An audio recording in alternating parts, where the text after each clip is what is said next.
연주쌤의 거꾸로 기술 과정 책임 있는 소비 생활 편입니다.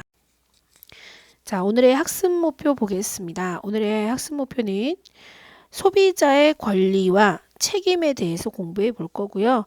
또는 이제 소비자 문제들을 해결하는 과정과 방법 이런 걸 통해서 책임 있는 소비 생활이 어떤 것인지 공부해 보도록 하겠습니다. 자, 소비자 기본법이라고 하는 것보다 정의를 좀 내리고 갈게요. 우리가 오늘 학습 목표에서 얘기한 것처럼 소비자 기본법에는 소비자의 권리와 책임에 대해서 언급이 되어 있습니다. 자, 소비자 기본법이라고 하는 건 소비자의 권익을 증진하고 소비자의 정책을 추진하는 기본적인 사항이 들어있는 법률입니다. 네, 다시 말하면 소비자의 권리와 책임을 언급한 법이 소비자 기본법입니다. 자, 소비자 기본법 안에는 소비자의 8가지 권리를 8대 권리를 소개하고 있습니다. 자, 8가지 권리 하나씩 볼게요. 첫 번째, 안전할 권리입니다. 안전할 권리는 상품이나 서비스 때문에 우리한테 신체상, 재산상, 또 그런 위험이 닥치지 않아야 된다는 거죠. 네, 이런 안전할 권리가 있고요. 두 번째로 정보를 제공받을 권리가 있어요. 다른 말로 알 권리라고 해요. 그러니까 우리가 사려고 하는 이용하는 상품과 서비스를 선택할 때 우리가 필요로 하는 소비자 정보, 지난 시간에 우리 배웠죠. 소비자 정보에 대해서 제공받아야 될 권리가 있어요. 세 번째로 선택할 권리가 있어요. 그러니까 소비자가 원하는 상품, 소비자가 원하는 구매 장소, 원하는 가격, 거래 조건을 자유롭게 우리가 선택할 수 있어야 되는 권리. 자, 네 번째로 피해를 보상받을 권리가 있어요. 말 그대로 상품과 서비스 때문에 어떤 피해를 입었다면 그거를 적절한 절차에 따라서 보상을 받을 수 있는 권리가 있고요. 자, 그 다음에 다섯 번째죠. 다섯 번째는 소비자의 의견이 반영될 권리가 있어요.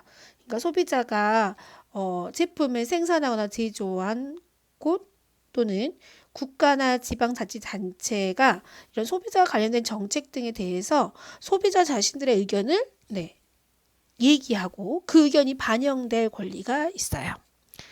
자, 그 다음 권리는 소비자 교육을 받을 권리예요. 그러니까 소비자가 올바른 또 우리가 얘기하는 책임감 있는 또는 합리적인 소비 생활을 할 수 있게 합리적인 소비 생활을 위해서 필요한 점들을 교육받을 권리.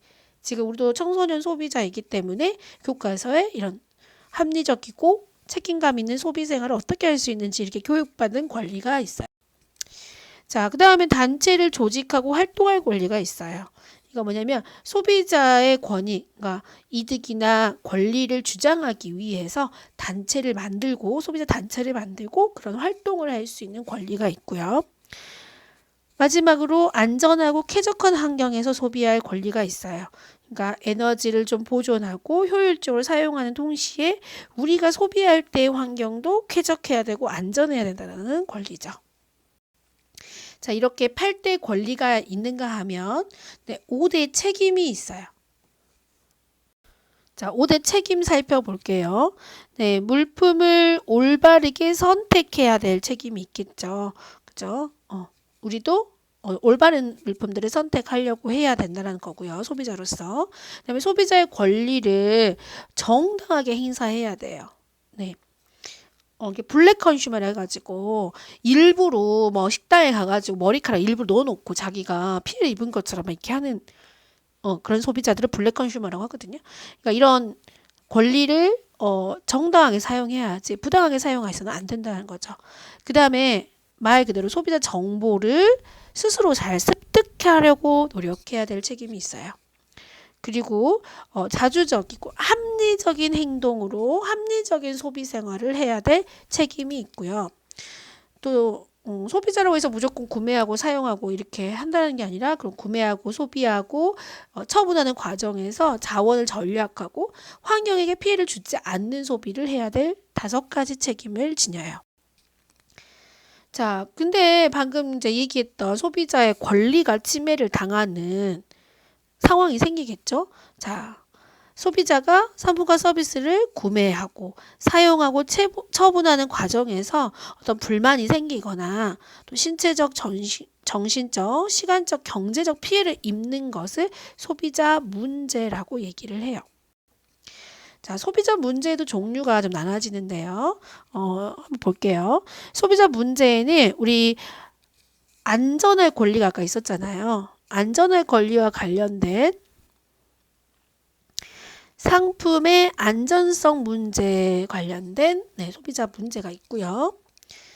자, 그 다음에 우리 알 권리 있었죠. 알 권리. 아까 정보를 제공받을 권리. 알 권리와 관련된 정보를 잘못 전달해서 또는 과대 정보나 소비자를 속이는 정보 때문에 생기는 문제를 잘못된 정보 문제라고 하고요.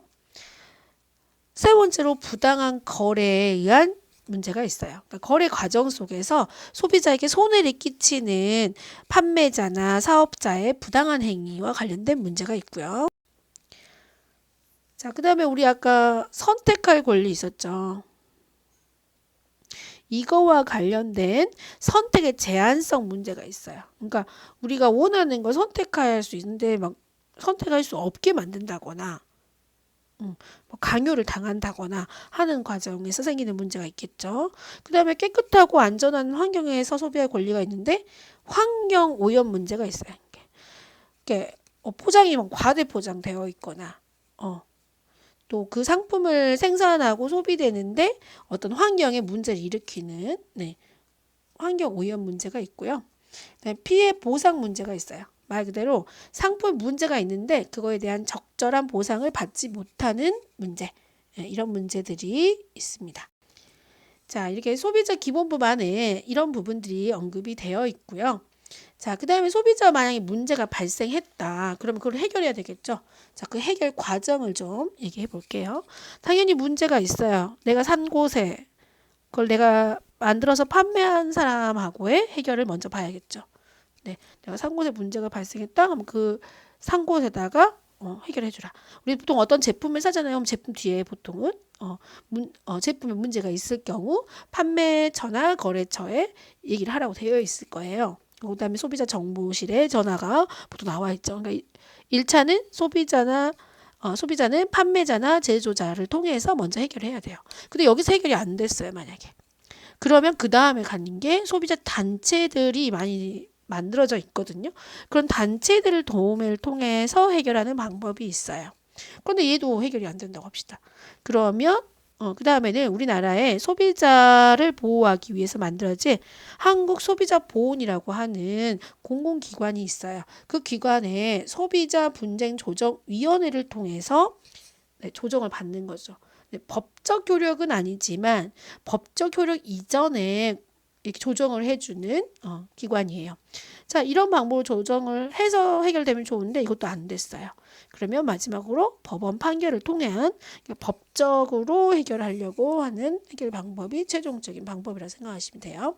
해결 과정이라 되어 있지만 실제로 판매자나 제조자를 통해서 처음 해결이 되면 여기서 끝나는 거예요. 근데 이제 해결이 안 됐을 때 여기까지 가겠다라는 거죠. 자, 이렇게 소비자에게 문제가 발생할 수 있잖아요.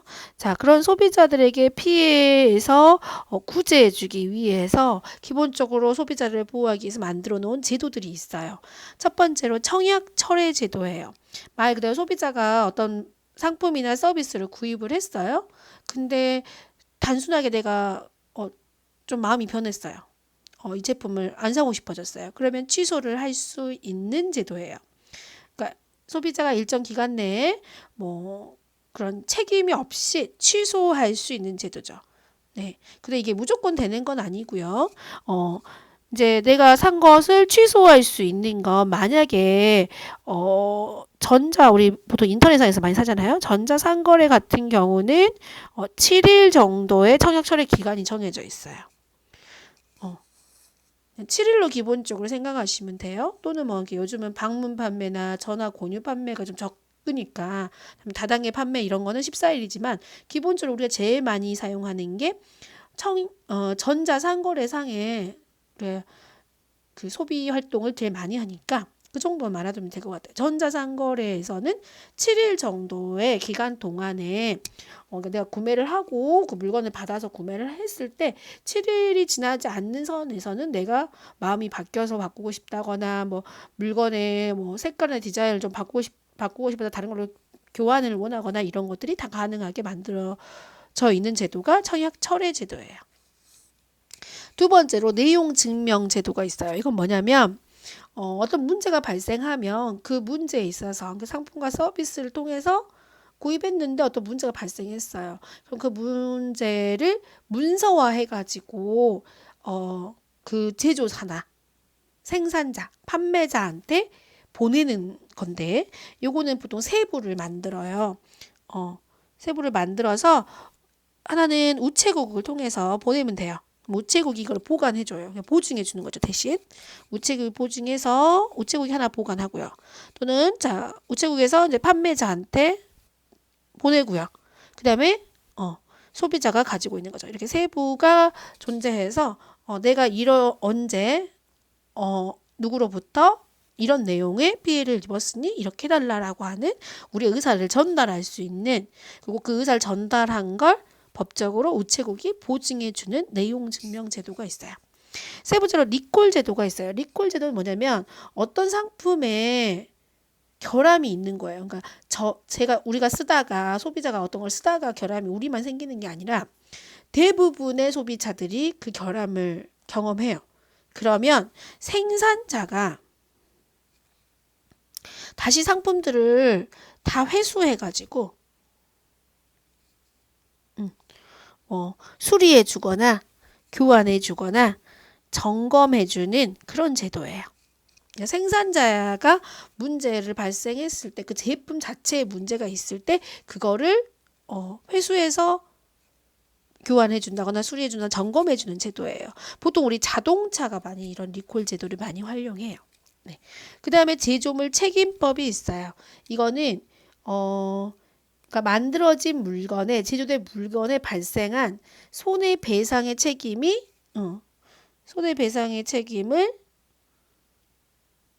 제조사가 책임을 지겠다라고 하는 제도예요. 자, 그러니까 이렇게 네 가지 피해 구제 제도가 있어서 소비자를 보호할 수 있다는 얘기죠. 자, 그러면 소비자가 책임 있는 소비자가 되기 위해서는 그럼 우리도 소비자로서 해야 될 일이 있겠죠. 소비자의 역할들을 살펴봐야 우리가 그런 역할들 과정 속에서 사회에 어떤 역할을 하고 어떤 영향을 미칠 것인지 생각할 수 있겠죠. 소비자의 역할은 5가지 정의할 수 있는데요. 먼저 획득자가 있어요.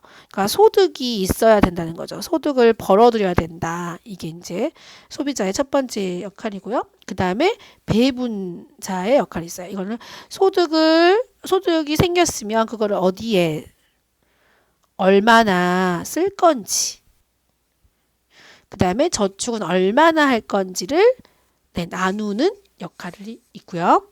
그 다음에 제일 많이 얘기하는 게 소비자로서 어떤 정보를 소비자 제품의 정보를 수집하고 상품들을 비교해서 합리적인 구매 의사 결정을 해야 하는 우리 앞에서 배웠죠. 합리적인 구매 의사